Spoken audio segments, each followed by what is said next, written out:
¿Qué tienen en común Colón, los hermanos Grimm y Tolkien? Pues que cada uno a su manera expandió los mundos y también tuvo que ver con la expansión de las palabras y el universo de los diccionarios.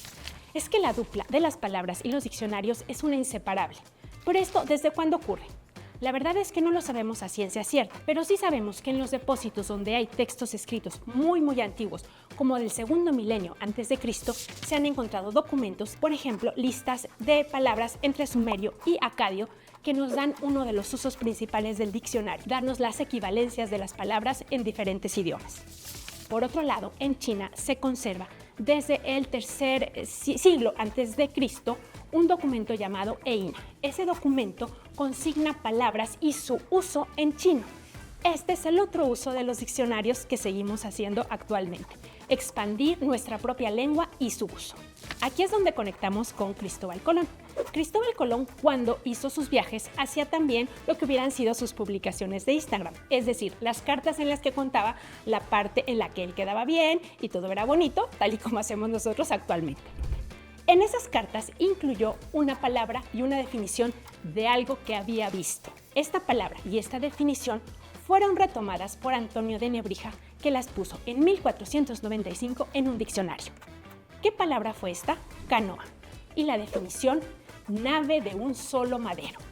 A mí me parece muy poético que la primera palabra que haya cruzado el océano haya sido la de una nave tan frágil y que llegara a un diccionario. Obviamente, esto hizo que los españoles tuvieran que hacer una serie de diccionarios con las lenguas que se hablaban en este continente y les dio cierta ventaja respecto a otras lenguas. El primer diccionario de lenguas europeas completo y más grande fue el de español, el Diccionario de la Lengua Castellana. Este diccionario fue publicado en 1736. Eso puso celosos a muchos otros pueblos europeos que se tardaron muchísimo en tener diccionarios. Los alemanes, por ejemplo, se pusieron celosos. Bueno, todavía no eran alemanes y se tardaron como un siglo en ponerse celosos, porque fue hasta 1838 que se lanzó la idea de hacer un diccionario alemán. Este diccionario era muy importante porque en ese momento no existía como tal Alemania, eran una serie de reinos y necesitaban unificar primero la lengua. Así que vino a la mano unos par de hermanos que eran muy fans de irse a las aldeas, recuperar las historias y sobre todo recuperar cómo estaban dichas, qué palabras se utilizaban para contar esas historias. Esas historias las hemos leído como los cuentos de los hermanos Grimm, y estos dos hermanos fueron empleados para empezar este diccionario. Este diccionario se creyó que se acabaría muy pronto, pero ambos hermanos murieron y todavía la tarea no estaba terminada. Cuando muere Jacob, que es el último en morir en 1863, la última palabra que quedó escrita fue fruto, y eso resulta muy poético. Y a la vez muestra la paciencia de los alemanes porque su diccionario lo terminaron hasta 1961. Y en esto de las raíces germánicas nos conectamos con Tolkien. Tolkien era un conocedor de las etimologías germánicas en el inglés y también de otras lenguas. Por eso, en 1919 y 1920 trabajó en el Oxford English Dictionary. Esta es la referencia del inglés para las palabras, y trabajó escribiendo entradas de este diccionario, con lo cual adquirió una gran sabiduría y dijo que esos 2 años que había pasado trabajando en el diccionario habían sido en los que más había aprendido en su vida. Esto obviamente se refleja en su trabajo posterior y también en la creación del idioma élfico, del que también hay diccionarios. Por otra parte, también tenemos que decir que si tú quieres ser de los que dicen yo sí he leído todo lo de Tolkien o no has leído nada, quizás puedes ir a este diccionario y leerte las entradas de Wiggle hasta Warlock.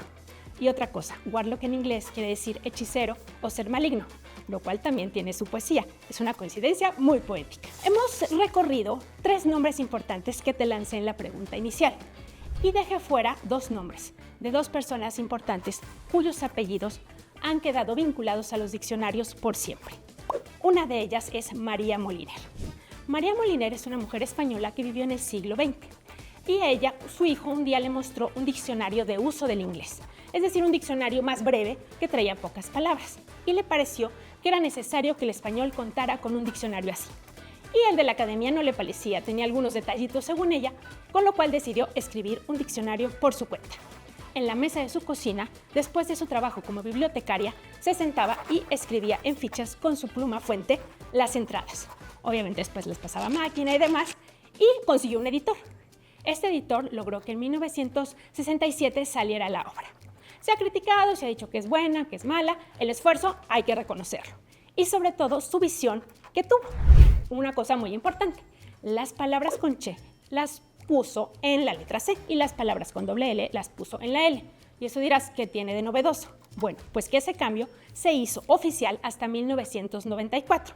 Es decir, la única editorial que no tuvo que rehacer todos sus diccionarios en 1994 fue esta, porque ya los tenía. El siguiente nombre te va a resultar conocido: Pierre Larousse. Pierre Larousse fue un francés que nació en el siglo XIX y gracias a una beca logró estudiar.